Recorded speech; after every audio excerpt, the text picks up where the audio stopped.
The first PI job I ever worked was for a firm down in my native South Carolina, back from 2021 to 2022. It was a small outfit, not the most professional either, but it made for a good setting of training wheels so I could learn the tricks of the trade before moving on to bigger and better things. I guess that might make me sound kind of bitter or resentful, and you wouldn't be wrong about that. But if you were treated like I was treated after only my third solo assignment, I think some of y'all might feel a little unfairly treated as well. So, back around the holidays of 2021, I was given that third assignment, and since I was still a greenhorn, it was a simple one. A lady called saying her husband was lying to her, and that when he said he was going out drinking with friends, he was never at any of the bars that he said he was headed to.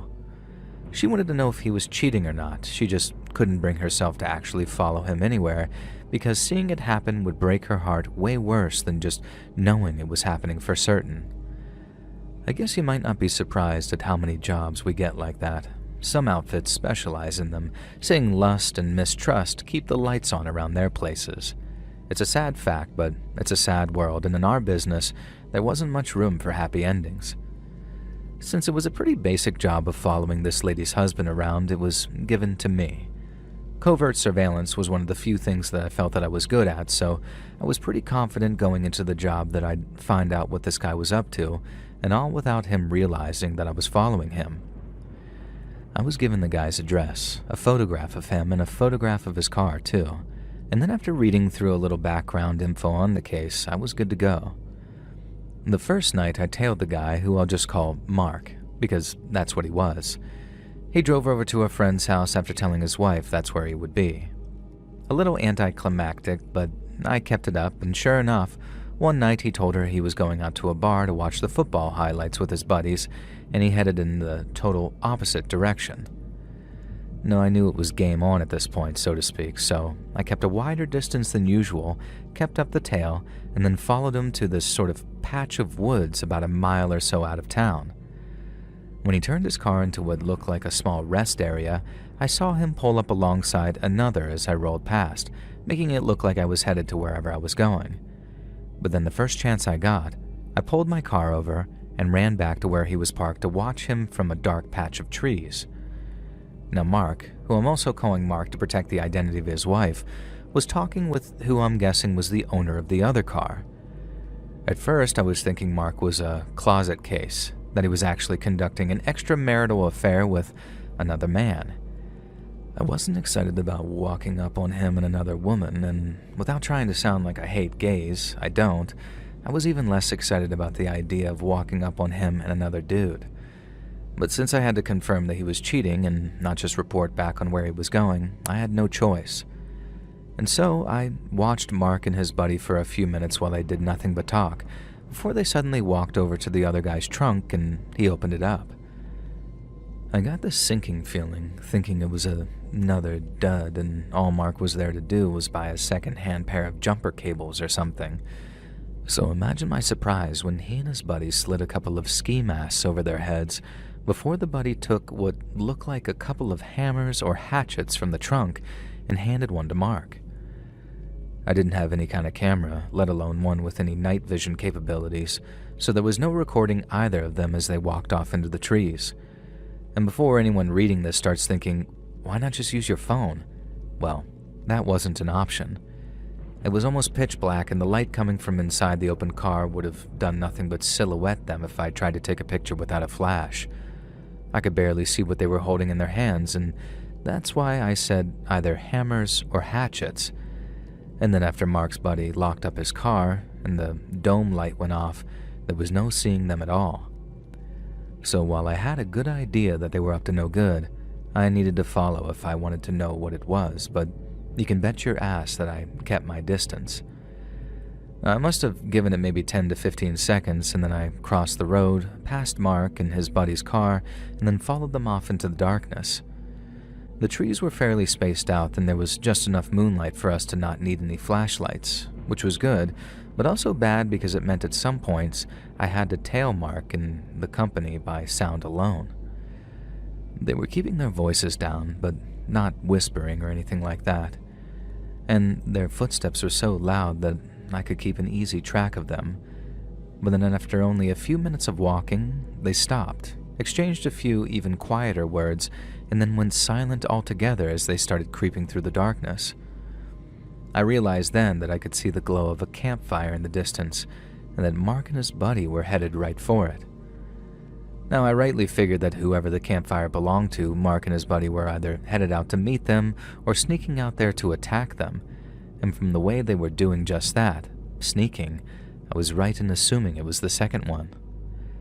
And then almost seconds later, not after they disappeared into the darkness completely, I heard someone yelling over near the campfire, and then the yelling turned to screaming. When I heard the screaming, it was like the math started mathing in my head all of a sudden, and I realized exactly what Mark and his friend were doing. You see, there's been a spate of really horrible attacks perpetrated on the town's homeless community who live just outside the limits in a bunch of woodland camps, real end-of-the-world type stuff. Some were causing trouble, I can't deny that, but when someone started heading out to their camps at night and beating them half to death, they weren't discriminating based on who was and who wasn't stealing from stores or trying to rob cars. They beat anyone, and it was kind of a miracle someone hadn't been killed already. It was only then that I took out my phone, and even then it wasn't to get any pictures. I couldn't. But what I did do was record the sound of some of those screams just so I could prove that I hadn't made the whole thing up.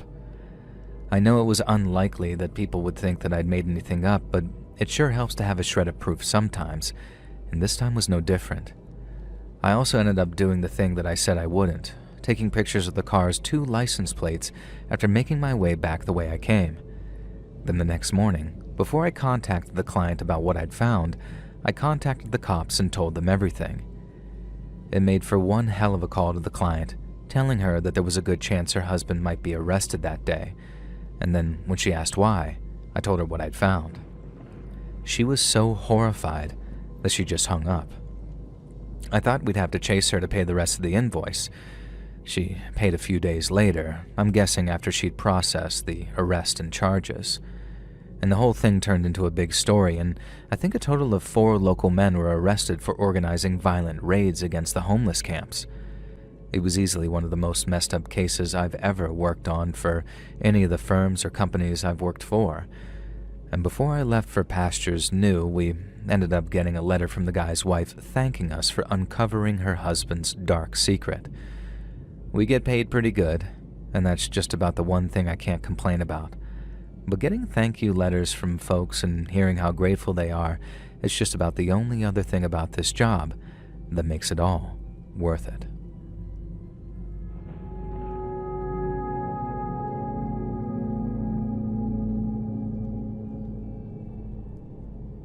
I had an old friend who used to be a cop, but he had to medically retire at 36 after some a-hole almost blew his legs off. So he was just an ununiformed cop, driving around the city responding to calls. Then one day, he gets one about a guy acting very weird who was threatening to shoot people as they walk past his home. He rolls up on the house to find one of the neighbors across the street taking cover behind his car, pointing at the suspect's house and yelling, He just ran back inside. He says he's going to start shooting from the windows." My buddy runs towards this guy's open front door, trying to corner the guy and not make himself a sitting duck out there. But then, as he walked into his house, bam, the guy fires up through his floorboards from the basement. He'd stripped away some of the paneling underneath, so my friend basically walked into this guy's trap. And while he avoided having to have anything amputated, the doctor said he was real lucky that wasn't the case. Now, he goes through all the recovery and rehab, and the department said that they'd assess him at the end of it and see if he was still okay to do his job. But my buddy said that he knew early on that he'd end up getting disability, as they call it, when you're no longer fit to be a cop anymore, usually after getting hurt while you're on the clock. He got given all that sweet, sweet disability money, and I know guys that would have just played golf and worked on their cars for the rest of their days. But my old buddy there, he wasn't that kind of guy. Still isn't, actually. He still wants to run around chasing bad guys and investigating things, so it was just his luck that all his experience as a police officer meant a high-paying job as a private investigator. But his troubles didn't end there. He thought it was going to be all easy and boring, but he didn't care because boring meant safe. His boss warned him things could get pretty dark sometimes and he could handle the dark. At least, he thought so anyway. He ends up getting a case involving possibly infidelity, where the client was a guy who thought his wife might be cheating on him with someone she worked with. Now, my friend said that he seemed like a normal guy. Upset, but kind of resigned to it. He pretty much knew his wife was cheating. He just needed proof so his divorce attorneys could make it a quick and relatively cheap process. And that's where my buddy came in. He tails the lady morning until night, finding out that she really is cheating, and then after getting a bunch of photographs of them meeting up and smooching and all of that, he presents all of his photos and notes to the client. He said that again, during the second meeting, nothing about the client's behavior made him suspicious or suggested what he was about to do. All he did was talk about attorney's fees and what the judge had to say about it. He seemed relieved in a lot of ways, and my buddy said he actually managed to crack a smile when they shook hands as he was leaving. Then a week later, he sees the guy's face in the newspaper. My buddy never told me either of their names, said he couldn't bring himself to say them out loud. But the man who'd acted so calm and mild-mannered in front of my buddy had actually gone home, drove out to where his wife was staying, more info my friend gave him, and then shot her 6 times as she was walking out to her car one day. The wife survived somehow, but ended up in one of those big old motorized wheelchairs, completely paralyzed and blowing into a tube to make herself go forward. The guy ended up going to prison for a hell of a long time too.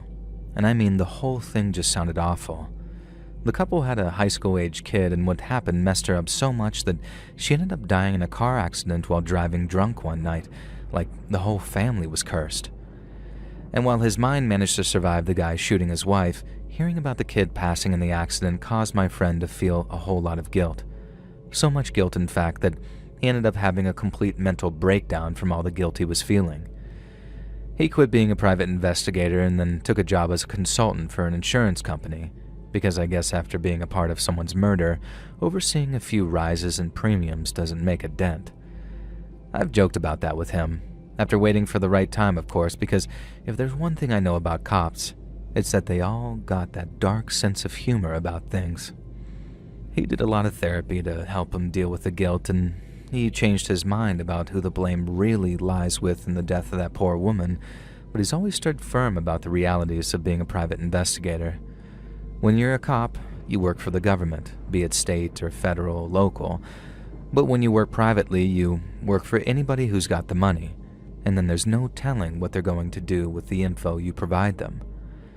Now, his boss said that that was the nature of the beast, and that a lot of his high-roller clients were business executives trying to get dirt on each other, either for blackmail or to leak business associates so that a certain person didn't get that promotion that they had their eye on. And then there were the guys, like the one my friend dealt with, who only wanted to know where someone was so they could do them harm. They'd come in acting all upset or worried and then tell the PIs that they were worried about their wives or daughters. Some guys refused the case if they got a bad vibe, but some of these guys would go off looking for them anyway, knowing that it'd have a bad ending, but not giving a crap because the money was right.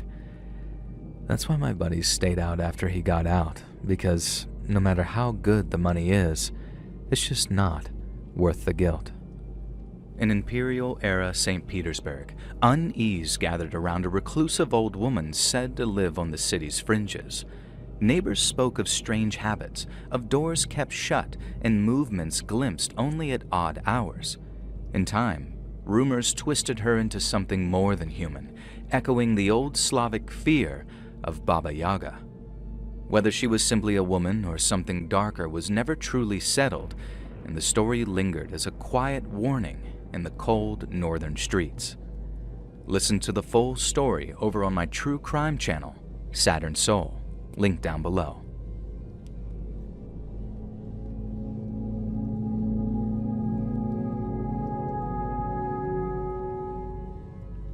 My name's James, I'm from Colorado, and my late father was a police officer here for 25 years. He ended up writing a book about it, which includes chapters about the PI work that he did after boredom had him temporarily coming out of retirement for a few years. The book was never published, and I only got a chance to read it after he'd passed away, and I received all this stuff in boxes. But some of the stories from his cop days are wild. Yet, it's not one of those that I'm sending your way today. It's from his days as a private investigator back in the late 80s when Dad was still in his 50s. Because to me, it's not just the scariest story he put to paper, it's one of the weirdest and creepiest stories I've ever heard anywhere. And so here it is, and the following story is told from Dad's perspective. Chapter 19, 777. By 1984, I was working out of Denver with a guy named Steve Hayway. Now, it was a lot of the same crap, different day, but every so often, because of our reputations as former cops, we get a real doozy landing on our desks. We got a call from a man looking for his brother who'd vanished just over a year ago. The brother, a guy named Joseph, had been a quiet, hard-working family man for the majority of his adult life. But then in the spring of 1983, he just up and walked out of his whole life one day, right out of the blue. The only thing he left was a note, scrawled in pencil like he was mad when he wrote it, saying, "Sell the house!" ! Sell the kids. I'm not coming back. Now, since no one knew for sure who the note's true author was, and since Joe's behavior was so incredibly unusual, 2 agents from the state's missing persons unit spent 2 weeks looking for him all over the state. When they found him living down in Bent County, near a place called Los Animas, he very angrily told them to leave, saying that he was done with his old life and was never going back to it. There obviously wasn't much the cops could do, so Joe's brother drove out there as soon as he could. But when he arrived, Joe was packed up and gone. Now, by the time he became a client, it had been almost a full year since he and Joe last spoke, and he was willing to pay top dollar to know if Joe was alive, and if so, what condition he was in. I volunteered to work the case alone because to me, it made no sense to have both me and Stevie head out on some wild goose chase. Now, I know that might sound cruel, but it's just about as accurate a description as I can manage. Joe was a wild goose. He didn't want to be found, meaning that he could have been just about anywhere, having long since departed the state of Colorado. The only leads that we had were his presence around Los Animas and a storage container full of his stuff. So having learned what kind of man he was, I drove down to Bent County to try and get a sense of the man that Joe had become. Los Animas is a small town in the southern plain, and if the legends are to be believed, it was named after a group of doomed conquistadors who died without receiving the last rites. As a result, their souls were doomed to remain in purgatory, leading the Spanish to give the place the full title of the City of Lost Souls. Neither me nor Joe's brother believed the town's name had anything to do with his decision to move there, but it still made for one heck of a fitting name for a man who seemed to have, for lack of a better term, lost his soul. Joe used to be kind, patient, and loving, and made time for his wife and kids too. And then one day, that all changed, and it was like he became a completely different person. But why? I believed at least some of the answer to that question laid down in Los Animas, and so one day, in the summer of 1984, I began the long and tiring process of canvassing public places in the hopes that someone knew where Joe had gone. I started at grocery stores, since those are the one thing that everyone needs, and then when I had no luck there, I tried the bars. Now, they're a great place to look for a certain kind of person because they'll sit there for hours, sometimes all night, and bartenders are good with faces. I visited the one closest to where Joe had apparently been staying, but no one there recognized him. And then stopping by another with similar results, I started to worry that no one in Los Animas would recognize Joe at all.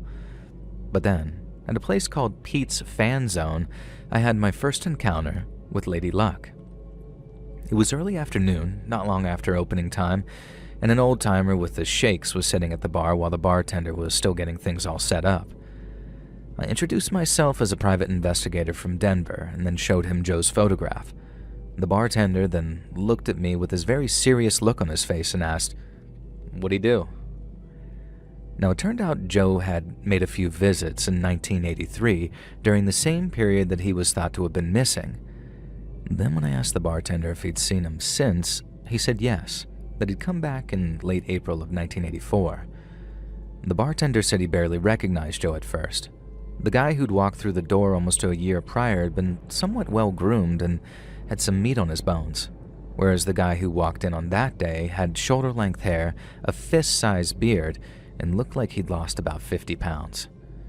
He said he only recognized him by his voice and the brand of beer he ordered, but rather than ask too many questions, he just gave him his beer and change and then left him to sit alone in his booth. Now, about an hour goes by and the bartender assumes Joe's there to think and drink alone, as usual. But then, some creepy-looking guy walks in, skinny as a rake with alopecia, like a walking literal skeleton, and he sits down in front of Joe before the two start talking. The bartender said he was planning on giving them about 10 minutes before he'd walk over and tell that walking skeleton he either needed to buy a drink or leave. But before things came to that, the pair of them just got up and walked out together. Now, I asked the bartender if he happened to overhear anything that was said. He hadn't, but said one of them threw a napkin into a finished glass of beer before they left. He had to scoop the thing out to wash the glass, but before tossing it in the trash, he saw something was written on it. There were two names, neither of which he could remember, but he could remember the number that had been written above them in much larger lettering. It read 777.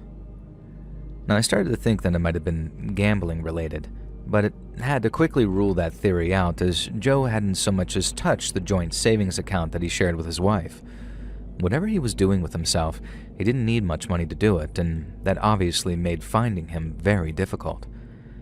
And that lead that I got at the Los Animas bar was also just one of the two that I got while I was in town. One was the bartender, the other was Pastor Ed over at the town's Calvary Church. And when I showed him Joe's picture, Pastor Ed told me that he was pretty certain that Joe had wanted to kill him one night. Joe had been a church-going man, at least before he disappeared, which was why I thought shopping by the town's churches might be productive, and it was. Pastor Ed said that he hadn't seen Joe at any of his services. He didn't know that he was even in town until he spotted him while taking his trash out one night back in the spring of 1983. Now, he didn't see Joe at first. He just got himself a little scared when he realized someone was lurking in the shadows nearby. And then when Joe started to approach, Pastor Ed saw the large, mostly empty whiskey bottles in his hands, and the way he was looking at Pastor Ed scared the living hell out of him. Pastor Ed said that as Joe turned the bottle in his hand so he was holding it like a club, he started backing away slowly. He said the bottle was shaking in Joe's grip, and that no matter how hard he tried to calm him down, he just stood there, looking like he was about to launch himself at that pastor, until he finally seemed to regain his senses. Pastor Ed said he turned and walked off, clearly in some kind of distress, but he didn't stick around. He wanted to get the guy help, but he knew any attempt to do so would almost certainly get him hurt. Now, it was also the desire to help which stopped him from calling the police, and instead, he just sat out on his porch for a while, waiting to see if Joe would return. Now, he never did see Joe at one of his services, never saw him again, in fact, and while his stories certainly shed light on Joe's mental state in the months after he left his home, it only seemed to deepen the mystery. Because of all the people he could have picked, why Pastor Ed? Now, once I was certain Joe was no longer in Los Animas, I drove back to Denver to talk to his brother again. He had a key for a storage container full of Joe's old stuff, all the thing his wife boxed up when she couldn't stand to look at them anymore. He didn't think that there was anything in there worth opening it up for, but I figured that I'd better take a look, just in case. The client was right in a sense. The vast majority of stuff that was in there were either clothes or books.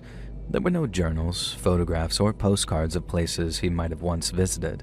Just a whole bunch of shirts and pants and a whole bunch of novels with a handful of other stuff mixed in there, including about half a dozen books on classical Arabic. Almost everything from his office and the garage was in there too, including the contents of a trash can contained in a trash bag. Now, there was all kinds of junk in there, but nothing but a small leather-bound notebook caught my eye, one that appeared to have been partially burned. I pulled it out and dusted it off, but found that next to none of its contents were readable. Almost every page had been blackened or burned away entirely, but it also looked as if someone had gone to great lengths to ensure only the pages burned. At the time, I thought that maybe someone had regretted setting the pages on fire, and if whatever was in there was so precious they tried to douse the flames, I figured it was worth taking a look at. Now, some might consider that a strange sort of inkling to have, to be sifting through trash when I could be out there putting up missing posters and the like, but if there's one thing being an investigator of any kind teaches you, it's to leave no stone unturned. And on this occasion, turning over that half-burned stone paid off massively. Firstly, I was able to determine that Joe had been using the notebook to translate something. There were no religious texts or anything in his possession, so I doubted it was anything of that nature, but whatever was being translated, it was significant enough that someone had tried to destroy it. I'd first hoped that it'd provide some insight into Joe's state of mind, giving me a clue as to where he might be and what he might be doing, but it did so much more than that, because on the back inside cover, the number 777 had been written, and underneath in smaller letters were the two names the bartender down in Los Animas couldn't recall. And those names were Mumford Scott and Meeker Martinez. The first thing I did after finding the notebook was ask the client about his brother's interest in the Arabic language, particularly its classical or pre-Islamic roots. Now, he said he didn't even know Joe was learning another language until months after he started, after an incident in a Lebanese restaurant where Joe thanked a waiter in Arabic. The client said he asked Joe to show off more of his Arabic, but Joe rather meekly explained that the type he was learning wasn't the conversational kind, and to put it simply, it was like Joe was learning Shakespearean English. It sounded great, but the average person on the streets in any Arabic-speaking country might not completely understand what the heck he's saying. Now, he was also buying all of these old books, all written in classical Arabic, and working on his own translations of them. The client said a couple of them looked ornately decorated and that Joe seemed embarrassed of the amounts that he spent on them. The client hadn't thought much of this at the time, only that his brother had picked up a new and rather unusual hobby. I myself didn't immediately suspect it of being a symptom or even contributing to Joe's strange new behaviors, because what I really wanted to know was, who the hell was Mumford Scott and Meeker Martinez? The client had no idea. He'd never heard those two names in his life before, but he couldn't rule out them being associates of his brother. Now, some preliminary research of the name Mumford Scott revealed that, assuming Joe had misspelled the name Munford, it might refer to a 16th century Catholic martyr who was executed by the English for the crime of practicing his faith.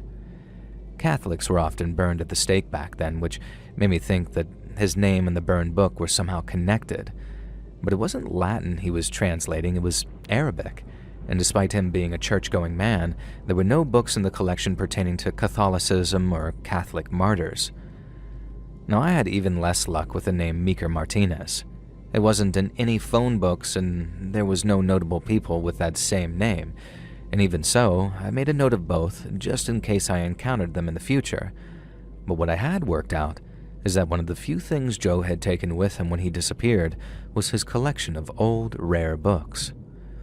Since they mattered to him that much, I thought that it'd be a good idea to contact rare book dealers around Denver, as well as the wider area, to see if Joe had done any business with them.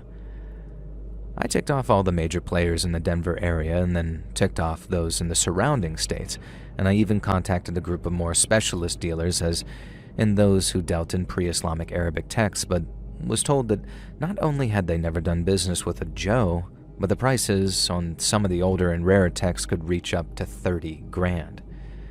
It was little wonder his books were so precious to him, and I started to wonder if they were a little more relevant to the case than I first thought, as in, were his attempts at translating them just a symptom of whatever he was going through, or were they the cause? Like I said, I had no luck with any of the rare book dealers I contacted, and it was then that the investigation started to slow. I resorted to contacting churches, as well as some of my old cop buddies, to find out if there had been any similar encounters between Joe and members of the clergy, but again I had no luck. This is all pre-internet too, so there was no looking somebody up online, and if you wanted to look someone's criminal history up, you had to wait weeks after a phone call to get a letter in the mail. I tried that too, by the way, and once again had no luck. But it was during that barren period that I realized something about the number 777. To cover all my bases and in the hopes of sparking a breakthrough, I rented a library book on pre-Islamic calligraphy and scripture. I only got one thing out of it, but it was easily the most unsettling discovery I'd made thus far. There was always something that bothered me about the way Joe had written the number 777 on the inside of his book. Now, the top line on the sevens looked almost curved, but since people quite often have unusual quirks in their handwriting, I didn't understand the significance right away. But while reading through the book, I came across a section on Arabic numbers. It turns out they've had a huge influence on the numbers we still use today. Their small circle 0 is basically a precursor to our own oval-shaped character, and their characters for 1 and 9 are almost identical to the ones we use today.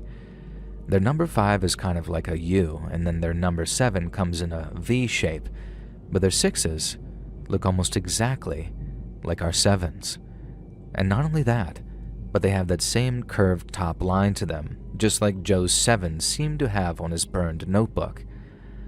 Now, I'm willing to bet the 7s on the bartender's napkin looked the exact same way, but regardless, it made me realize something. Joe wasn't writing 777. He was using the Arabic numbers. What he was really writing was 666. This obviously added a whole new dimension to the case, as it was now entirely possible that Joe was actually suffering some kind of religious mania. Now, it also lined up with his intimidating encounter with Pastor Ed down in Los Animas, because if he was angry at the church in some tangible or more abstract sense, it stood to reason that he might get drunk and consider assaulting a pastor. But why? What the hell had gone so wrong in his life that he felt the need to do something so awful?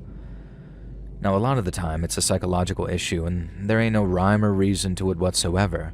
But from where I was standing at the time, there might not have been any obvious reason, but the whole thing had this dark rhyme to it, like I was slowly but surely uncovering something much darker than I'd first anticipated. Like I said, the investigation had just about ground to a halt by the time I came to the 777 revelation. I tried courthouses, DMVs, the National White Pages. I even tried one of those old-fashioned crisscross directories, which allow me to get in touch with Joe's old neighbors down in Los Animas. But no one had seen or heard of him. He didn't need to leave the U.S. to go off the grid, but it still felt like there was a chance that he'd left the country entirely. Those religious fixations sometimes end up in Rome or Israel or even further afield, and then the missing show back up on their loved one's doorstep in Hare Krishna Orange and having changed their names to Rajneesh or something. A true story, by the way, and a case that I worked on personally, so possibility was still in my mind when, on a sunny Sunday afternoon, I got a call from my brother up in Greeley. Now, he had a grandson who was about to start elementary school, and then since it was a Sunday, my niece and his son-in-law were over with the two kids, and they'd been complaining about trying to get their eldest into this one particular school. My brother's passing all this on while sitting in his armchair, mostly to get a rest from all that grandchild energy that was probably making his head spin. And then he suddenly mentions the name of one of the schools, Scott Elementary. It was the school they didn't want their kid going to, and having recently done so much reading on the martyred Munford, I'd be lying if I said my ears didn't prick right up. Now, my brother said something about how below standard it was and how my niece wanted her son going to a much nicer school in their district. Now, I guess someone was walking by at the time because he suddenly spoke off the handset saying, "What was the name of that other school, sweetie?" And then he brought the handset to his mouth again and said, Meeker. Meeker Elementary. You heard of it? Susie says it's top in the state." If hearing Scott picked up my ears, hearing Meeker had full-on alarm bells going off in my head. There was only one place that I'd ever heard or seen that name in my life before, and it was on the inside cover of Joe's burned-up notebook. I asked my brother if he was absolutely positively certain that he'd gotten those two names right, Scott and Meeker Elementary Schools. And then after he double-checked and told me the names were correct, I told him I had to go, but that I might just call him back again to ask a favor. He asked if it was a work thing, and I said yes, and he said, "Well, all right then," and then I hung up the phone. I kept a detailed road map of Colorado in my office, one of those that's broken down into a book with pages so you can see all that detail without having to fold the thing out. I found Greenlee, found my brother's house, and then looked around until I found Meeker Elementary. Scott Elementary was close by, and then after searching the wider area, I felt my heart begin to race as I suddenly spotted a Munford Elementary, and then seconds later, a Martinez Elementary School. Either this was the biggest coincidence I'd ever encountered or even heard of, or the names Joe wrote down weren't the names of people. They were the names of 4 elementary schools in the city of Greeley, Colorado. I called my brother right back and asked if he minded me sleeping in his spare room that following night. I might not need to, but if I even got so much of a whiff that Joe was in Greeley, then it was better to have somewhere local that I could lay my head rather than have to drive an hour each way to commute.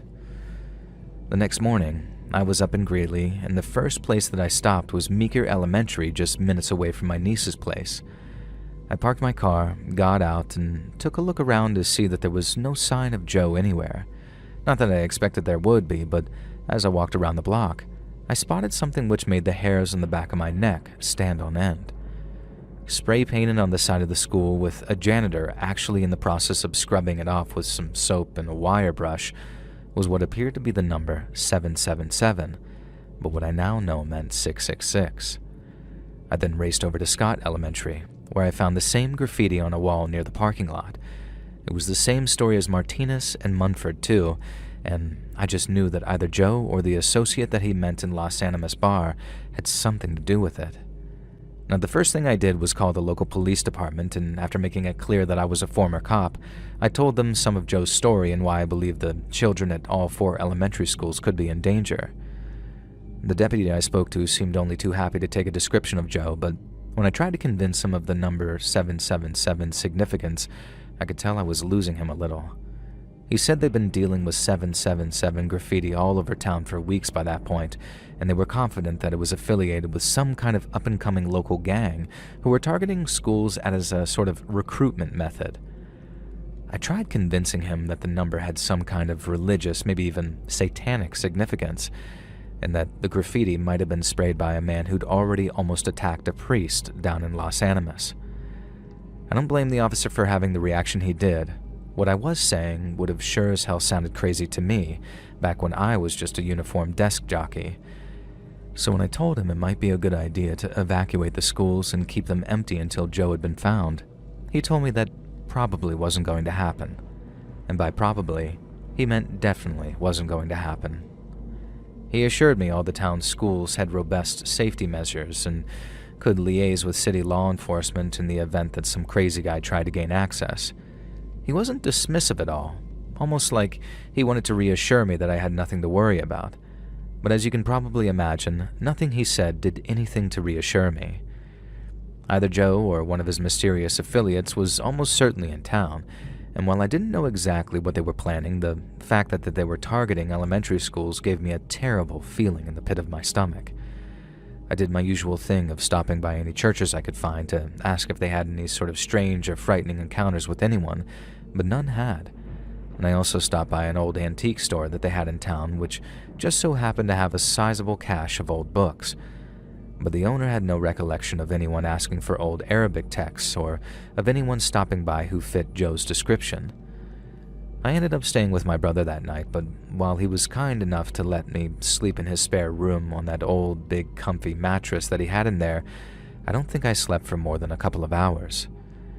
I remember the one dream that woke me up startled, how the schools were on fire, and how no matter how much the fire department tried to hose them down and douse the flames, little kids kept on bursting from the doors in flames and running around like little torches, and no one could put them out.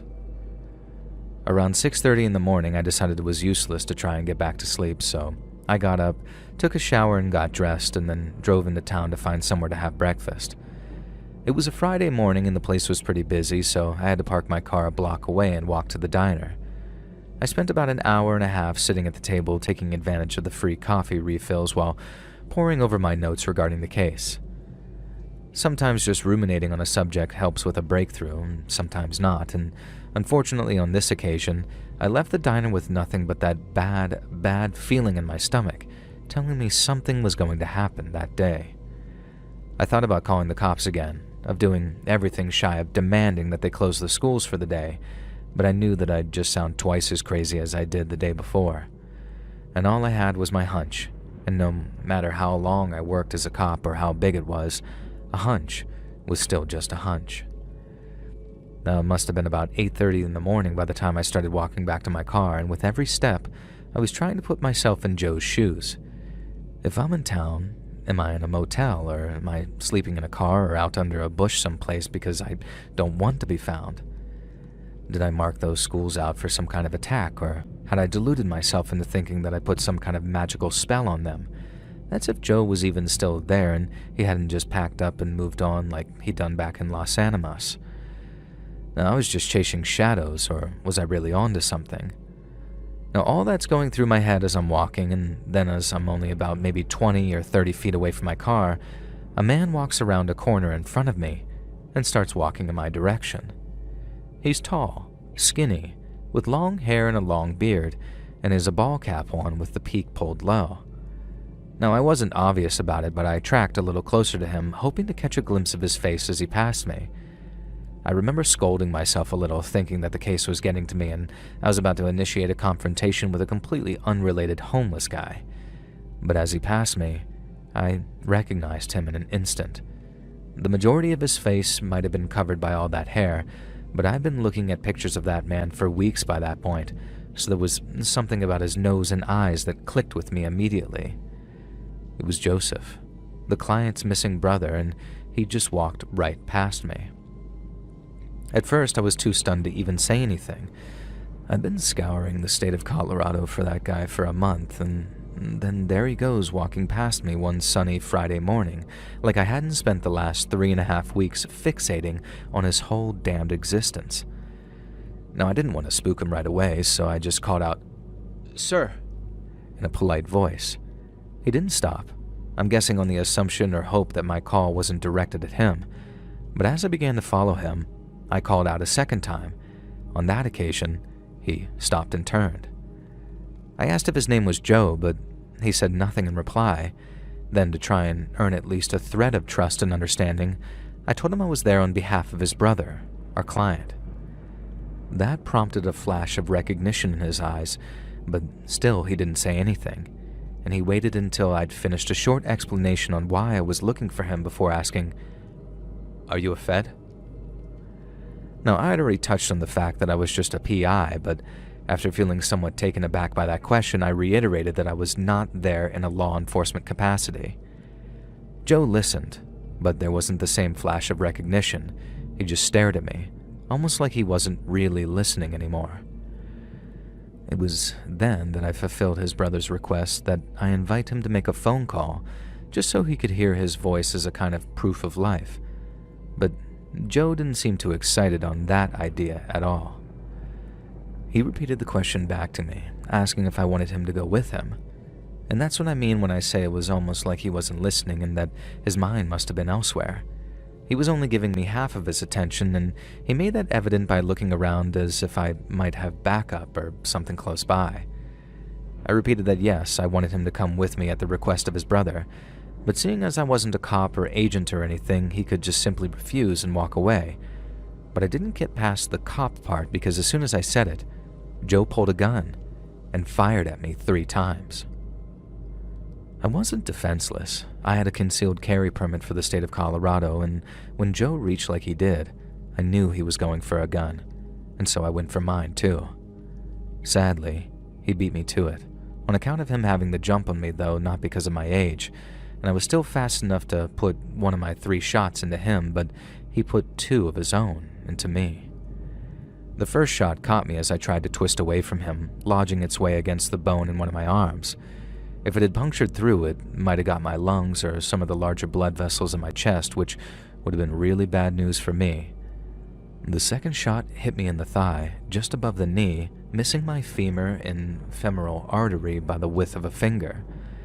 I went down hard as Joe turned and ran, and that's when I fired my last shot, the one that hit him, but then I knew that I had to check my own wounds, as just seconds mean life and death if you have an arterial bleed. Now, luckily, I didn't seem to have one. There was no spray, just a heavy seep from my arm and thigh. Now, I was also lucky that someone in a home close by had heard the shots, meaning an ambulance was on its way by the time that I was trying to tie a tourniquet around my leg using my own necktie. I was conscious when the paramedics arrived, and they worked fast to apply pressure dressings and an actual tourniquet. And then, after they drove me to the hospital, they put me under, and I went into the OR for surgery. I woke up in the recovery room with my arm strapped to my chest and my leg elevated, and I was still in pain, but at least by then I had the morphine to stave it off. I was told Joe had been arrested and was actually in the very same hospital that I was, recovering from surgery to remove the bullet from his hip. Only unlike me, Joe was handcuffed to his hospital bed. I later heard the cops searched his motel room and found half a dozen different firearms, big and small, 2 entire bags worth of ammunition to go with it all. Now, there weren't any floor plans of the schools or anything, so the cops failed to make some connection that I did when I heard about all those guns and all that ammo. So in the end, all they charged him with was attempted murder for what he did to me. I tried telling them to look at my notes because they might be able to pin a whole mess of conspiracy to murder charges on him, but in the end, it was easier to go for the sure shot than the Hail Mary. And my recovery took months. The doctors said that because of my age, my clavicle was knitting back together much slower than it would for a younger man. This meant that for a whole 6 weeks, I couldn't lift my left arm above shoulder height. Now, the nights were the worst because that's when the pain was the worst, but it wasn't just the pain pills that brought relief. It was the comfort of knowing what I'd stopped. I know what Joe was planning, but I'll never truly know why he was fixing to do something so terrible. I don't know if it was something that he read in that old book of his that made him want to do it, or if it was merely a symptom of a diseased mind. I just know that if I had to take those 2 bullets, so that all those kids didn't, it seems like a fair enough trade to me.